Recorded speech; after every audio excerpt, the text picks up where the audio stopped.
Alright guys, back with another review, and this time it is on DGFB's Monster Wheels.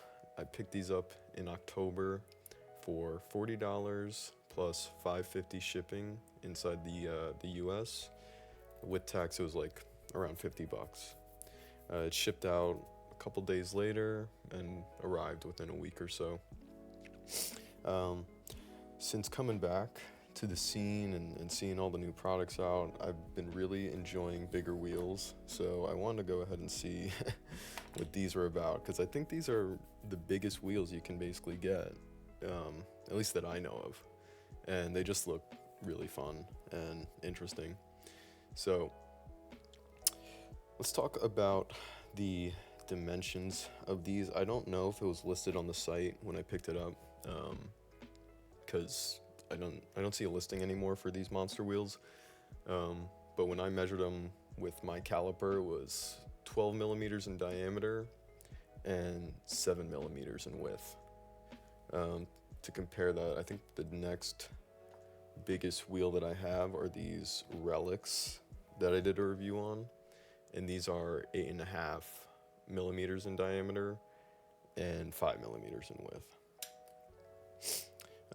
The design of these is really cool. I'll put some shots of what they look like from my phone because the quality is better. But they have this sort of core design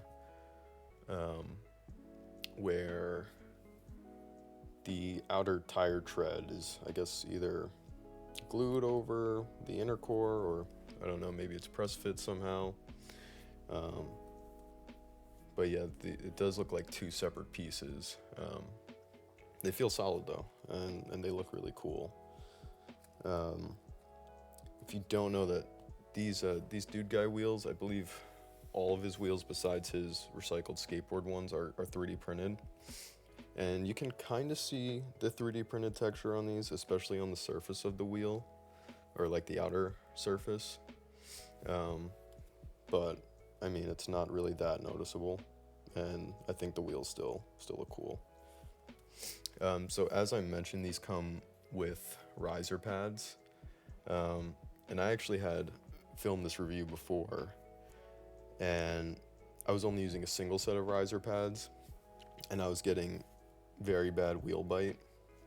So, I wanted to do right by these wheels and see if they were better with two riser pads, with both the pairs that were included. And it's definitely a lot better, because I'd first set this up without any riser pads because I didn't have screws long enough to even use them, and I've never been a fan of riser pads. But the wheel bite is just insane because of how big these wheels are. They're just so much bigger than a standard fingerboard wheel that these trucks, most standard trucks aren't meant to support this. So you really need the riser pads. And then I put a single pair on, and the wheel bite was bad. So took it all apart again, and I put both pairs on, and it definitely feels better. But these wheels are, I can't lie, they're a little awkward. Definitely take some time to get used to. In terms of performance, so I guess the feeling, you really feel the tire tread that's printed onto these. The grooves are pretty deep. It's like at least a 1/4 millimeter, I want to say, like raised. And when you're rolling, you really feel it, feel a slight vibration, and you hear that noise. It sounds kind of like a zipper. The only other thing is that because these wheels are so tall and having to use the riser pads, like the setup just feels so different from anything I've ever used. Obviously you kind of got to take them for what they are. I think they're more supposed to just be a fun sort of wheel to try out. But they are difficult to get used to. I would not say that this is going to be like a wheel that I'd put on every setup. Definitely not. With the riser pads and just sort of how they feel, it's more of like a fun setup. in my opinion. I wouldn't recommend people get these as like their first wheel for sure, because it feels so different from everything else that's out there. I'm not really an outdoor fingerboarder either, so I'm not going to really see many benefits from using these. I'm not sure how much they'd really help you unless you're like, you know, riding around in the dirt or something, because yeah, they're interesting to use.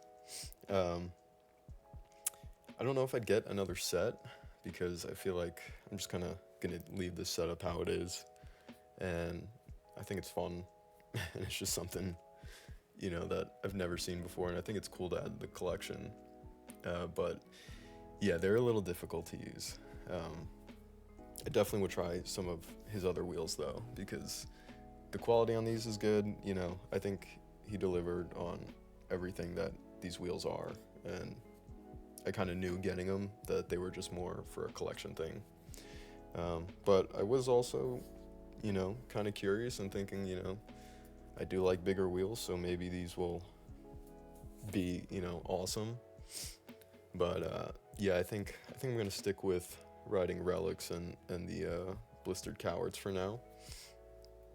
But I do plan on trying his other wheels too, because they seem solid and they're a good price. And yeah, like I said, the quality seems pretty good on these. Yeah, so go check them out. I'll have the links in the description and everything. Definitely a fun wheel. Check them out if you know, you're looking for something fun to try and add to the collection. But other than that, I'll see you guys in the next one.